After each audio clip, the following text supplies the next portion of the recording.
All right, Paul Saladino, I had to bring you back on, man, because you're irritating people with like flip-flopping on things and stuff like that. And now, like I saw recently, you added rice into your diet. Like, I don't like to be dogmatic. I like to experiment with things. Carnivore anymore. Like, you changed your Instagram name and everything. Do you want to speak to that briefly?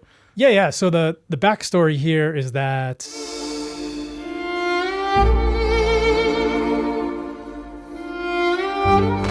What's going on YouTube, TR Fit fam? Welcome back to the channel. If you are new, do me a favor. Go ahead and do all the YouTube stuff. Like, share, subscribe. You're not here by coincidence. Algorithm didn't let you down.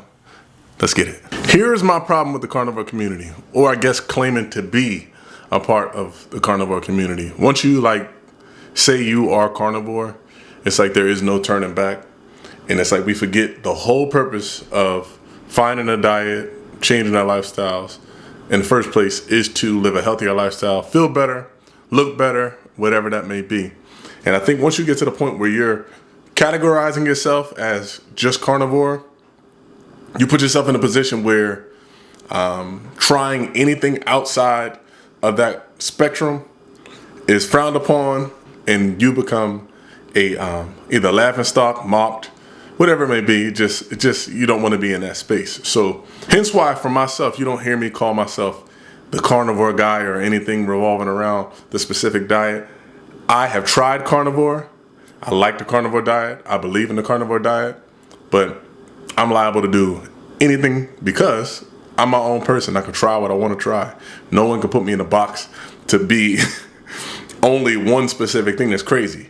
Keep in mind, I didn't find a carnivore diet until, what, a little over a year ago? I've been doing a balanced diet almost all my life. I didn't try the carnivore diet because of health scares or anything of that nature where people typically try the carnivore diet for.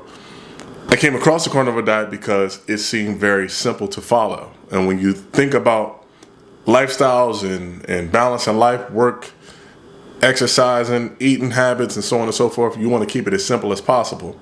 And the carnivore diet was that. So me going into trying the carnivore diet, it just was a simple turnaround. Like, yo, man, I feel better.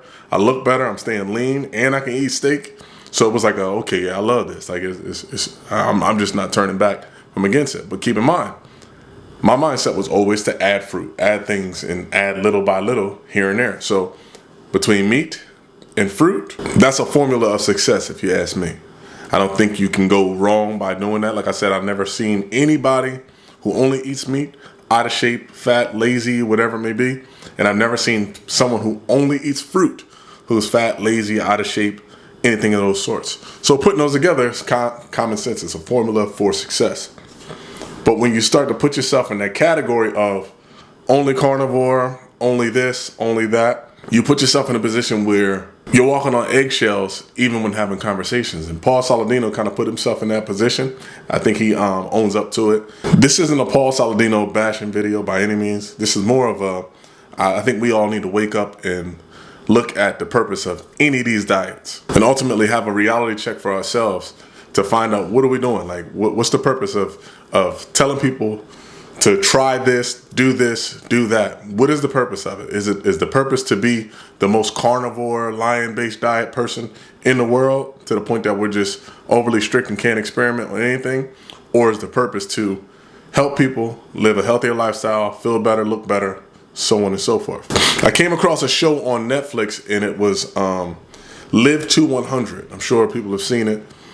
And the premise of the video, or the docuseries, I guess you can call it, was to talk about what these people in these specific regions were doing to live up to 100. Like the life expectancy in these specific areas that they talked about were a lot older than the United States and a lot of European countries and countries around the world. But these specific places that they focused on what they were doing. Me, personally, what I focus on is what they are not doing. So if you're going to compare apples to apples, you need to do exactly that. When watching the show, I watched and seen how much they emphasized on the specific foods that these people were eating to keep them alive and keep them well, keep them looking good, feeling good. Keep in mind, these people are like 80 to 100 years old, still mobile, still active. They're not in homes. They're living, had their own gardens, mobile, living lives that we would want our grandparents to live, and we would want to live ourselves when we're that age. But yet again, they're focused on what they are eating rather than what they weren't eating. They weren't eating processed foods. They weren't eating the junk that we eat and have access to on a day-to-day by simply driving 2 minutes down the road.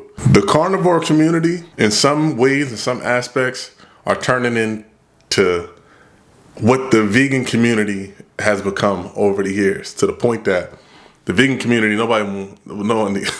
unfortunately, no one takes them serious at all because they're so absolute with their information and it's so one-sided that they completely erase or try to get rid of any factual statistics on the other side, on the carnivore side. And a lot of the people that became vegans are more so because, one, it was for a health thing, or two, it was a moral thing, a moral code that they feel inside their hearts to not eat animals, which I understand that. It is what it is.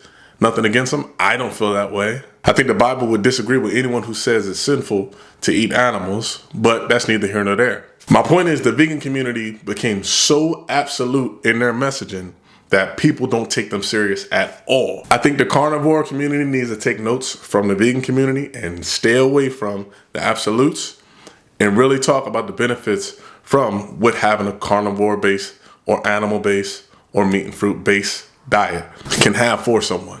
I use myself, for example. Meat and fruit is the primary base of my diet.